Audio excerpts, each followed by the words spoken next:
32 to 45. We're going to continue that this morning. Let's imagine for a bit what the world would be like if we took the authority structures that are in place and completely turned them upside down. For instance, what would a school be like if the students told the teachers what they should cover in class? What would a volleyball team be like if the players told the coach what the game plan would be for the big matchup? What would the prison be like if the prisoners told the warden what to do? Or the citizens of Monroe told the police department whom they must arrest? On one level, we can't picture such a world. You can only play that out in your mind so far before it just disrupts into chaos. The more we try to envision the world as authority being turned on its head, where those under authority are instantly in charge, the more we try to envision that, the more difficult it is to envision it, other than just the world falling apart. Education, as we know today, would cease to be, as would the very concept of a team, a prison, and even the idea of a peaceful neighborhood. Imagine then how difficult it would be for the disciples to hear Jesus say in our passage today, "Whoever would be great among you must be your servant, and whoever would be first among you must be slave of all."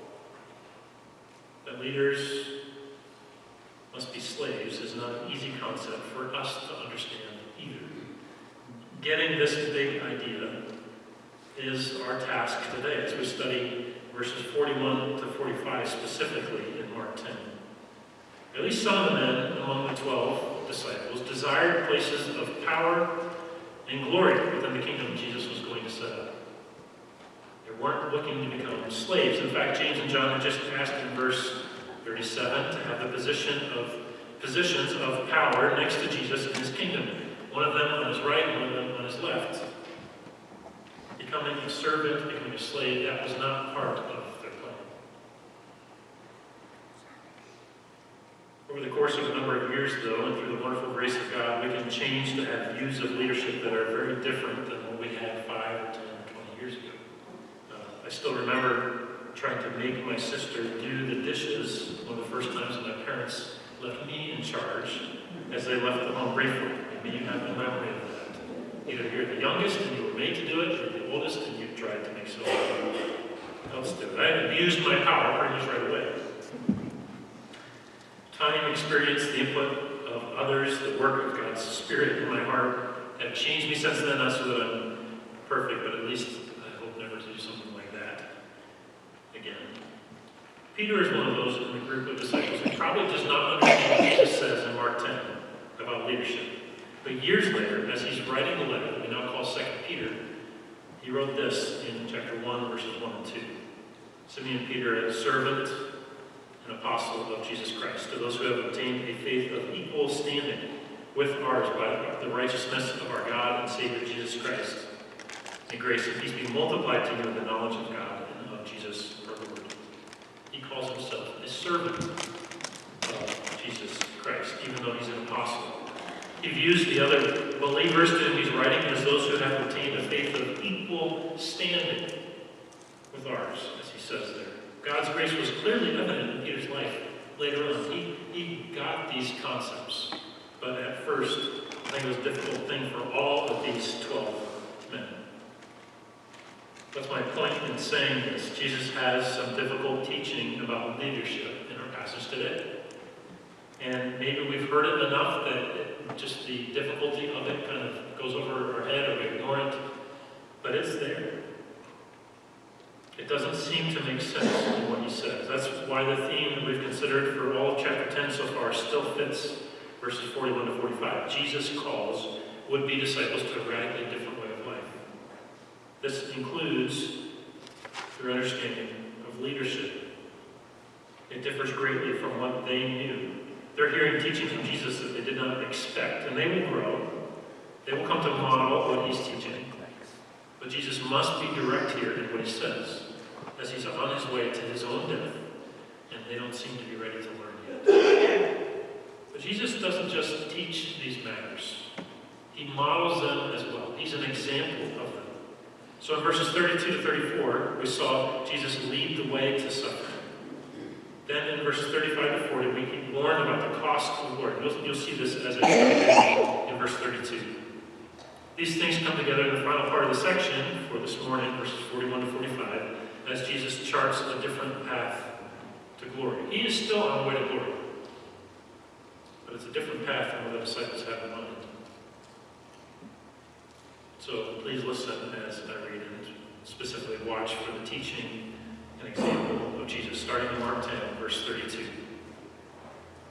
And they were on the road going up to Jerusalem, and Jesus was walking ahead of them, and they were amazed. And those who followed were afraid. And taking the 12 again, he began to tell them what was to happen to him, saying, "See, we are going up to Jerusalem, and the Son of Man will be delivered over to the chief priests and the scribes, and they will condemn him to death and deliver him over to the Gentiles. And they will mock him and spit on him and flog him and kill him. And after 3 days he will rise." And James and John, sons of Zebedee, came up to him and said to him, "Teacher, we want you to do for us whatever we ask of you." And he said to them, "What do you want me to do for you?" And they said to him, "Grant us to sit, one at your right hand and one at your left, in your glory." Jesus said to them, "You do not know what you are asking. Are you able to drink the cup that I drink, or to be baptized with the baptism with which I am baptized?" And they said to him, "We are able." And Jesus said to them, "The cup that I drink, you will drink, and with the baptism with which I am baptized, you will be baptized. But to sit at my right hand or at my left is not mine to grant, but it is for those for whom it has been prepared."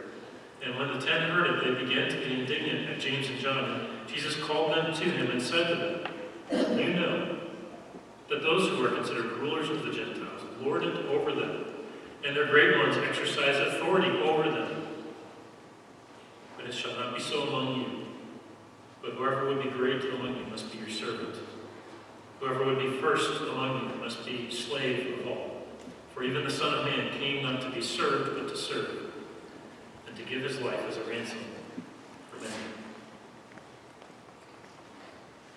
The theme, once again, for this passage is that Jesus calls would-be disciples to a radically different way of life. In verses 41 to 45, he's charting a different path to glory than the ones that the disciples had in mind.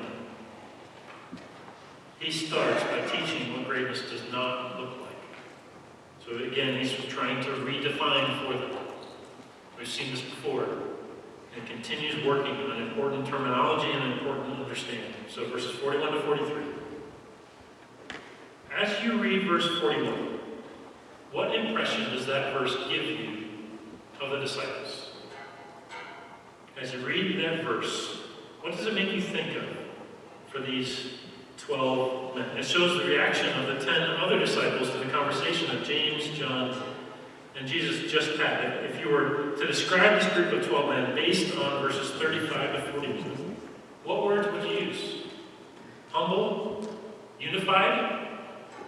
No, not a chance. You wouldn't think of that group in those terms. Instead, those verses show infighting, positioning, glory-seeking, and things like that. The 10 did not appreciate what James and John just did. They weren't indignant at Jesus, but at the two brothers. How dare they ask for the two positions closest to Jesus with the most glory? It's possible that they were upset because the other brothers asked first. They also wanted those positions. But this is not good. Have you ever felt really alone in a crowded room? Here's Jesus on his way to his humiliating execution. As he walks towards Jerusalem, his disciples are following him. They're with him, but they're not with him. They might like to think of themselves as his friends, but they're trying to use him for their own glory-seeking. They're talking with him, but they're not hearing what he has to say. They don't really get what's going on. In the midst of discipling the 12, openly teaching about his coming death as he travels towards Jerusalem, Jesus is alarmingly alone. At least humanly speaking, he's alone. As he is God the Son, he's in perfect union with God the Father and God the Spirit. And he's never truly alone in that sense. But he's fully man, and the people around him just don't get it. They don't know what's going on. They cannot be supportive to him as he approaches his death because they aren't even ready yet to accept what he's saying is going to happen. Jesus knows what it's like to be doing God's will when no one around him is doing the same. He knows what it's like to be serving in a very lonely, solitary way. He knows what it's like to look around and see friends, but at the same time, to see no one who gets it, and is truly on the same page, serving God with the same heart. He's been there.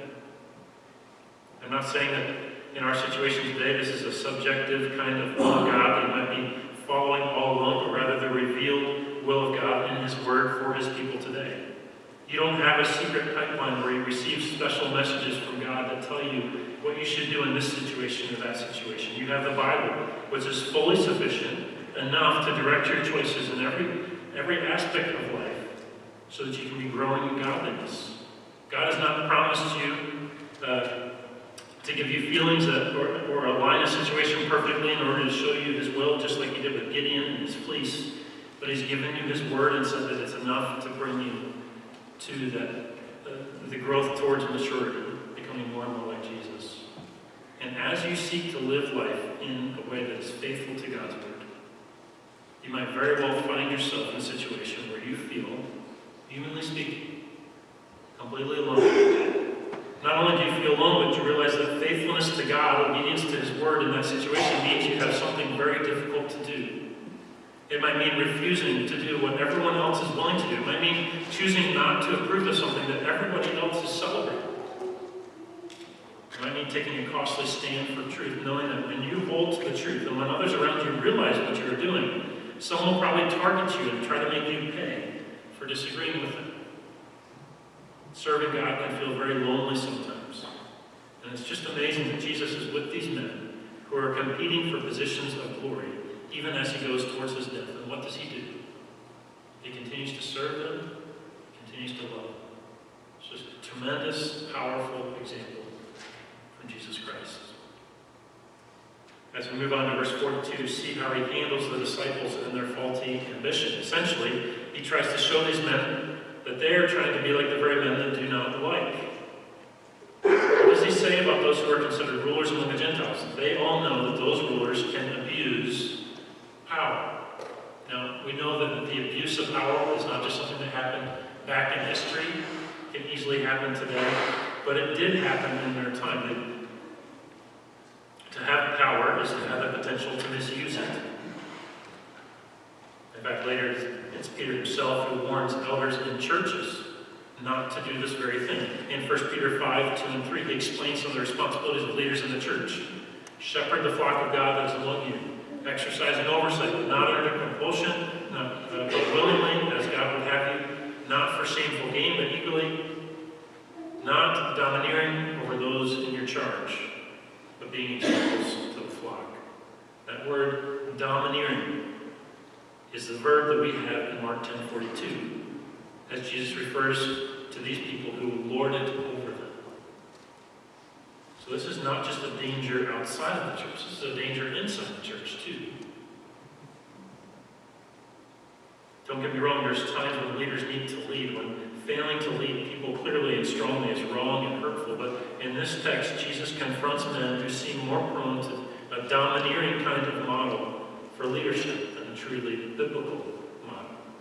There are people who want to lead for their own sake. Now, how would the leadership of these government officials have affected Jesus and His disciples? Let's just think practically. How would their domineering approach to leadership in their time have really chafed against the disciples? I can think of at least two easy answers. Taxes and troops. Taxes and troops. Paying money to a foreign government that has troops occupying that country did not sit well with them. They didn't want to give the Romans more money, and they didn't want to have their own soldiers around. And really, if we're honest, we're probably not celebrating the privilege of paying taxes either, right? But hopefully we understand taxes are necessary. These taxes are at least to our own government. It would be even more difficult if that money went to a foreign country.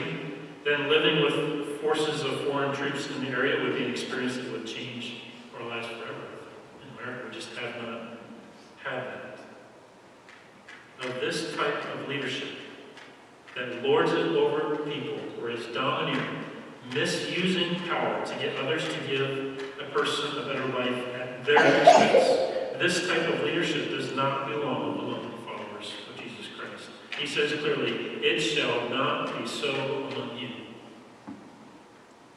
He's not training men so that they can take advantage of others and use others for their own good. He's not preparing them so that they can manipulate those beneath them and show others how great they are. If he's not training them for that kind of greatness, though, then what's he training them for? Well, in verses 43 and 44, he teaches what greatness looks like. Those who are great, 33 and verses 43 and 44, those who are great serve. There's two important terms here.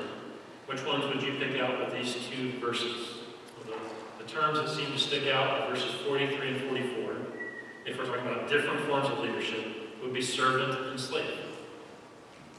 As one commentator has said, the preeminent virtue of God's kingdom is not power, not even freedom, but service. The preeminent virtue of God's kingdom is not power, not even freedom, but service. Here in this context, it's important to see these words are as opposed to those in verse 42, like rulers who lord it over others and exercise authority. The disciples want the glory and the power right away. Jesus calls for service, giving up not only the hope of bossing others around, but even of serving one's needs through others. Instead, the great ones in God's kingdom are to serve the needs of others. This point is all the more clear when we read these verses along with the statement in verse 45, the example of Christ.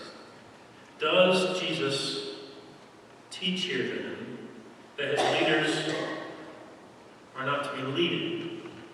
No, instead he's showing that leadership means focusing on others instead of oneself. It's not all about what you can make others do, but instead what you can do for others.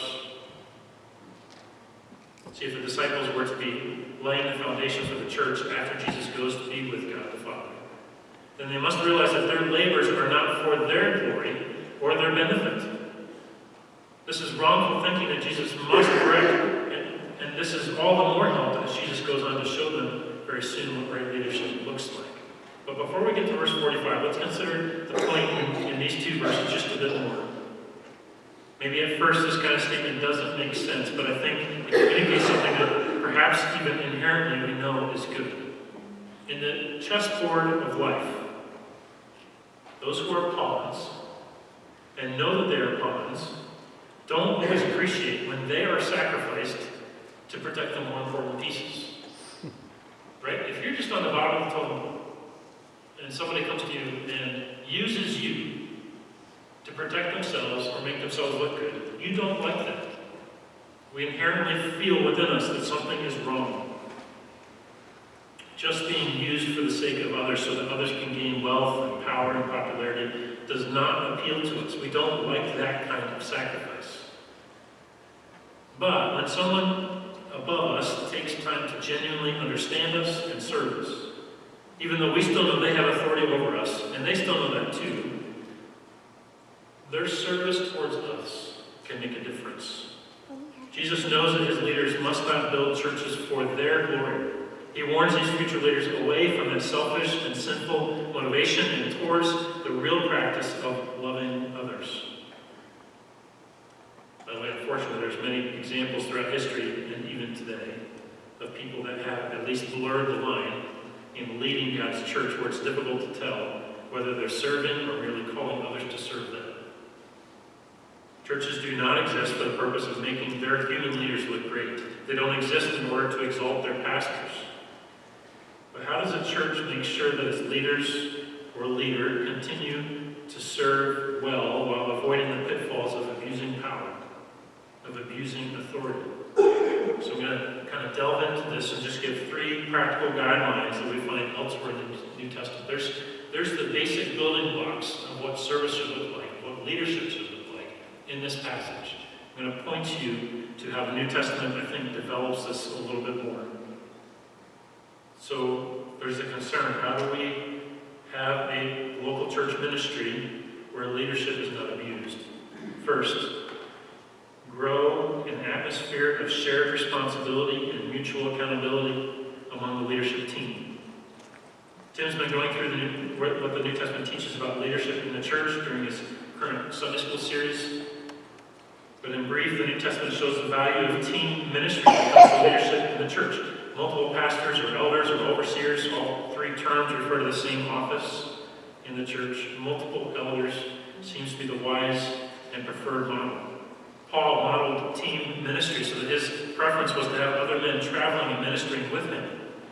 I know that he often went from church to church, but clearly he desired to do so while bringing other men along with him. If you want an example of that, look at Colossians 4:7-15 on your own time, and that shows how he talked about his team. He used terms like fellow servant, fellow prisoner, a servant of Christ Jesus, to refer to others who were part of that team. As Paul had a unique ministry as an apostle, he was helping to establish churches as the church expanded into other areas. And Titus 1:5 shows that he gives these instructions to a member of his team, Titus. This is why I left you in Crete, so that you might put what remained into order and appoint elders in every town as I directed you. The team approach is good. And Paul wants the team approach to ministry to be replicated in individual churches. How does the church make sure its leaders are serving well? First, grow an atmosphere of sharing the responsibility of leading while being accountable to each other. Make sure your pastor has co-laborers in the work. Second, you can grow an atmosphere of deep commitment to the primary tasks among the elders or the pastors. We need to be clear on what it means for the leaders of the church to be serving. Acts 6 helps us there. It's not the only passage we can reference, but it's helpful. As controversy was developing in the early church, and specifically controversy over providing for widows, the apostles have the church appoint men who can tend to that matter, while they, as Acts 6:4 says, devote ourselves to prayer and to the ministry of the word. They're identifying in that statement that they want to serve, and the best and most right way for them to serve is by giving themselves to prayer and ministry of the word. Leaders of the church, the elders, must see that prayer and the private and public ministry of the word, which includes the shepherding of the congregation, are vital primary tasks. What I believe this means is that pastors or elders primarily serve the local church through prayer and the ministry of the word.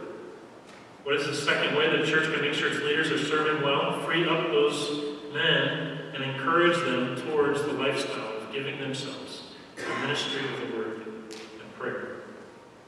That is how leaders are primarily to serve. Third, for a church to make sure its leaders are serving well, and this is the third and final practical reason here, the leaders must teach and model to the congregation that deep commitment to the primary tasks. They must show through their lives that they're committed to prayer and ministry of the word. This means the congregation should see during our weekly gatherings that the word of God and prayer are central to what we do. One of the primary ways that leaders lead is in the organization of services. Do the services show that the Bible is central to what we do? Do they show that prayer is central to what we do? Or are the services geared around showing the greatness of this person or that person? Even in how we talk about God and His Word to us, are we setting ourselves up as the authority over the Word? Or are we showing that we also are in submission to, seeking to be in submission to the Word of God?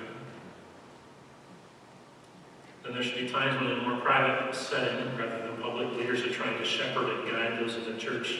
The needs of the private ministry of the Word of God are great and varied. Another reason why having multiple men giving themselves to that task is not so that they can fix everything, but so that they can take time to carefully be learning more about the individuals in the church, serving them well by taking the Word of God and applying it individually to their lives, whether to encourage, rebuke, confront, help, a number of different ways that you use the Word in that setting. I'm planning a mini-series in January on the subject of shepherding, where I can delve there should be times when the leaders of the church are calling other members of the church into a more personal setting to hear and obey the Word of God. In review then, this little tangent that I took, how does the church make sure its leaders are serving well? Leaders should be working to grow an atmosphere of shared responsibility and mutual accountability among that leadership team. They should be working to grow an atmosphere of deep commitment to the primary tasks of leadership, which are prayer and ministry of the Word. And they should be teaching and modeling to the congregation that deep commitment to the primary tasks. And if you as a congregation see the absence of that, that's a problem. That's a problem. The building blocks for that approach to leadership within the church are in Mark 10, 41 to 45. Jesus teaches what greatness in leadership does not look like. He teaches that those who are great serve. And finally, he teaches how he will serve in verse 45. Remember, Jesus is teaching that greatness means giving up one's own pursuit of power over others and instead serving others for their good. Greatness is showing love to others. I've often referred to verse 45 in our series, pointing to it again and again as a key verse in the gospel. Mark teaches his purpose in coming to earth. In other words, he's modeling before the disciples what greatness looks like. He's giving an ongoing, living example to them, showing how to pursue greatness in this life. And don't miss this. It's not wrong to pursue greatness. It's not wrong to pursue greatness. In fact, you should try diligently to be great. As a follower of God, you should be endeavoring to be great in His eyes.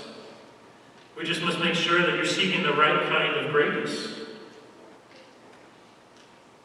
And what is the right kind of greatness? It's serving. It's loving others by seeking to help them where they're at, ministering to their needs. As Jesus states his purpose in this verse 45, he refers to himself once again as the Son of Man. I've tried to explain that meaning in the past. I'm going to bring us back to Daniel 7, 13, and 14, because it's so important, I think, especially in this setting. So this is the Old Testament, a couple of verses that talk about the Son of Man. I saw in the night visions, and behold, with the clouds of heaven there came one like a Son of Man, and he came to the Ancient of Days and was presented before him. And to him was given dominion and glory and a kingdom, that all peoples, nations, and languages should serve him. His dominion is an everlasting dominion which shall not pass away, and his kingdom one that shall not be destroyed. I've warned against the domineering form of leadership already this morning. These verses do not speak of Jesus leading like that, but they do speak of him having dominion, authority, rule, and he will have that one day. They also speak of his future glory. By explaining what he does in Mark 10:45, Jesus is not saying that he will never rule. Instead, he's teaching that this visit to earth is not for establishing that rule. This visit to earth is to serve his people. It's to prepare for his future reign. And here's one of many incredible things about what Jesus says. Every person that has a right place in that future kingdom of Jesus, every person that enters into the kingdom of God as a true subject of Jesus the King, will know that Jesus has already personally and sacrificially given himself for them. Think about this. Every member of the kingdom of God will be able to look to Jesus and say, he died for me. That's the example of serving others that Jesus will give. Before glory comes service. Before glory comes sacrifice. Or perhaps you wonder how every person in God's future kingdom will know that Jesus has personally served them. That's where we find ourselves at the last phrase of verse 45. He came to give his life as a ransom for many. This is the part of his mission that the disciples cannot copy. This is where his mission differs from theirs. They are also to serve others, but Jesus is the only one who can serve others by giving his life as a ransom. Now, Now let's focus on this last and very significant phrase in verse 45. When it says that Jesus came to give his life as a ransom for many. We need to think carefully about this. Jesus is using this last phrase to give an example. In fact, he's giving the preeminent example of how he will serve others. You could say it this way. The Son of Man came not to be served, but to serve, namely, to give his life as a ransom for many. This giving of his life is the greatest example of how he came to serve. There are three main parts of this phrase that I need to break down to help us understand what Jesus is saying. So first, let's focus on the word ransom. This word means, according to one lexicon, the means or instrument by which release or deliverance is made possible. So Jesus came to secure the deliverance or release of the many. In fact, you could say that the word ransom in the New Testament is the New Testament concept of atonement or covering in the Old Testament. Jesus came to atone or cover the sin of his people. It's used, in fact, at times in the Greek translation of the Old Testament for the Hebrew noun cover. Why is this covering necessary? It's necessary, of course, because of sin. Deliverance is necessary because all have sinned and fall short of the glory of God. It's necessary because sin brings death. But as Romans 6:23 goes on to say, for the wage of sin is death, but the free gift of God is eternal life in Christ Jesus our Lord. Why is that gift free to mankind? It's free because Jesus paid the ransom. So what does it mean that Jesus gave his life as a ransom? It means that he gave his life to deliver others. He gave his life to cover sin and provide for the release of the many. God in his justice cannot overlook any single sin. Jesus must cover our sin with his blood if we're to have deliverance.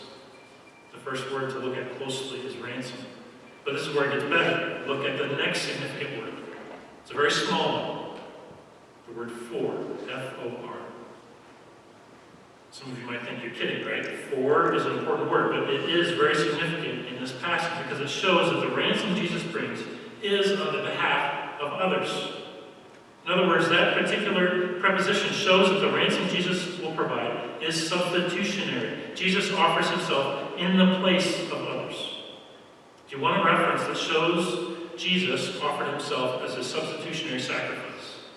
The perfect God-man giving his life in the place of sinners. This is the verse that you can go to. Where in the New Testament shows substitutionary sacrifice? Mark 10:45. It shows that Jesus gave himself in the place of others. Some have taught that Jesus paid this ransom to Satan to buy back people from his domain, but this verse does not teach that he gave anything of value to Satan. Satan is nowhere mentioned. This act of substitutionary atonement is a willing act that Jesus will do in the place of sinners to satisfy the righteous wrath of God. God hates sin and must, in his justice, punish those who commit it. Jesus here says that he will give his life on behalf of others in order to deliver them. His death will provide for their sins to be covered and for them to be forgiven. That is the nature of Jesus' sacrifice. Third significant word here is many. Who are the many? I hope that most, or preferably all, of what I've said here you'd agree with. Some of you might disagree with what I'm about to say regarding those for whom Jesus died. And if you disagree, I encourage you to consider what I say and go study the Bible and theology more. I think I'm right, and I hope you agree with me. Who are the many for whom Jesus died? Well, I hope that we can all agree that the many are at least those who throughout history turn to God in faith for salvation. Let's start with where we agree. Jesus died for every person who will believe in God for salvation, past, present, future. The many are at least those whom God will save. But does the many include those who never turn to God in faith and die in their sin? That's the question that might bring some disagreement among us today. You can, I'm sure, think of passages that show, from your perspective, the universality of the death of Jesus. And by that I mean passages that show Jesus died for every single person who has ever lived or will ever live. And there's a time and place for going through those passages. That time and place is not now. But there is a time and a place for that. Instead, I would leave you with one question to consider here. If Jesus really did die for every single person who will ever live, then how is it that God is just to send to hell forever those who do not turn to him for salvation? If Jesus gave his life as a ransom in their place, how is God just to pour out his wrath on Jesus for those sins, and then later pour out his wrath on his people for the same sins? I think that's a difficult question, but it's a necessary one to work through as you think through, for whom did Jesus die? Rather, I believe that Jesus came to earth for the purpose of giving his life for those who would be his. God is intentional in the choosing of his people, and he's intentional in the life and death of Jesus Christ who dies for those people.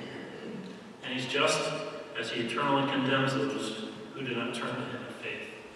And so if you hear some of these things, and maybe it's very difficult for you to consider some of these, what I would claim as truths about God, and I believe the Word teaches that. If that's very difficult, here's what I would encourage you to do.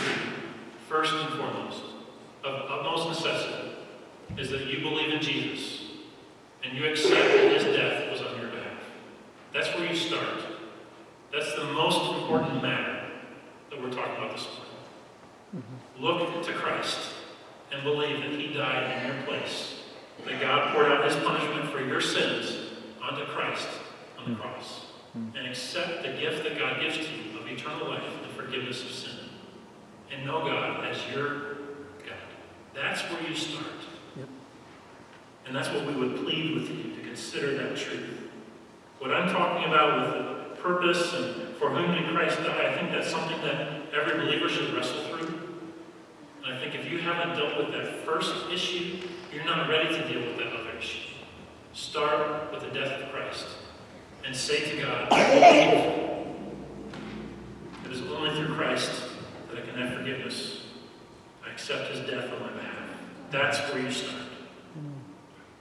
And if that other conversation is very difficult for you as we talk about the death of Christ, I'm going to say a little bit more about that as we look at the truth. So just hold your thoughts for a second.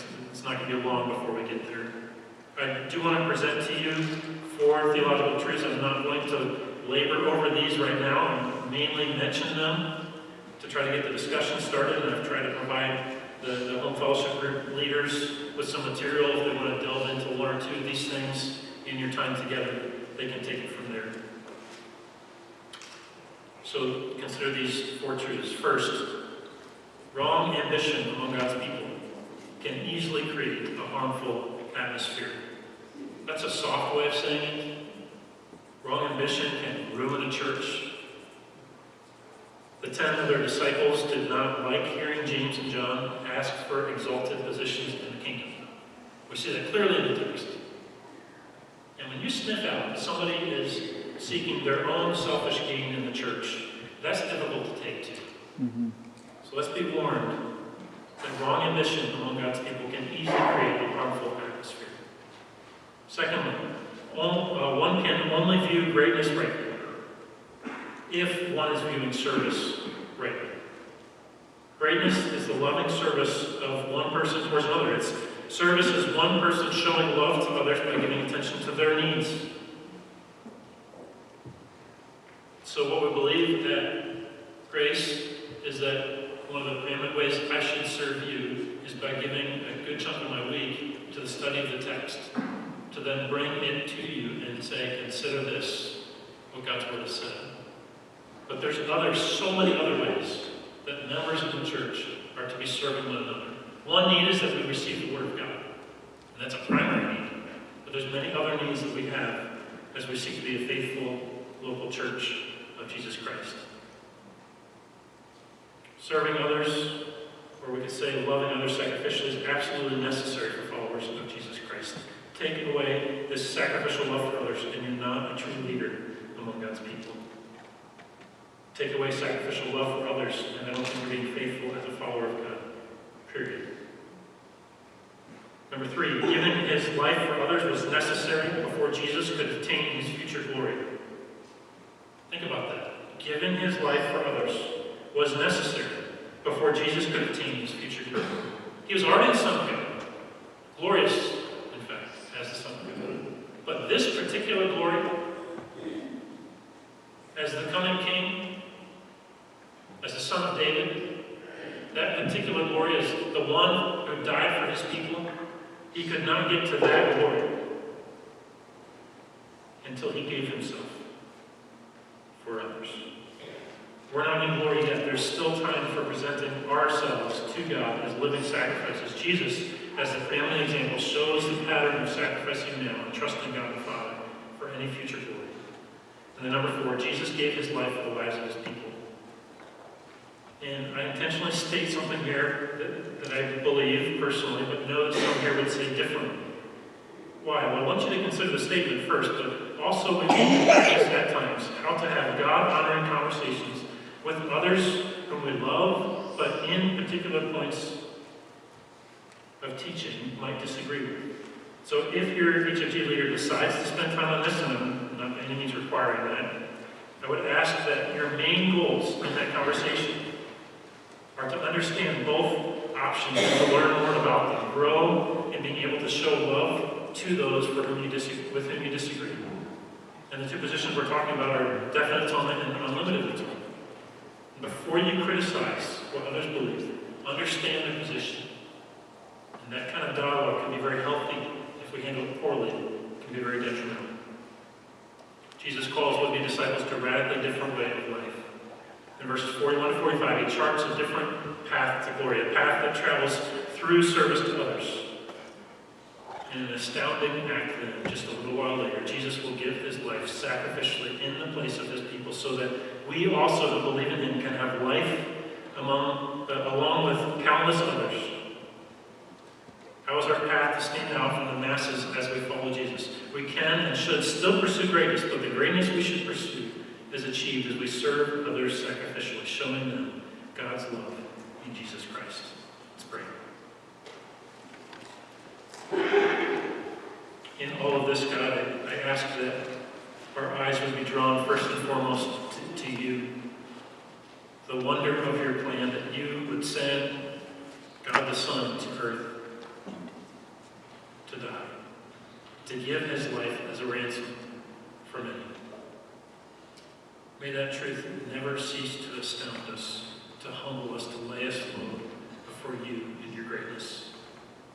Grow our thankfulness to you for the salvation of Jesus Christ. And I do ask that you would teach us evermore, as time goes along, how to serve as Jesus served.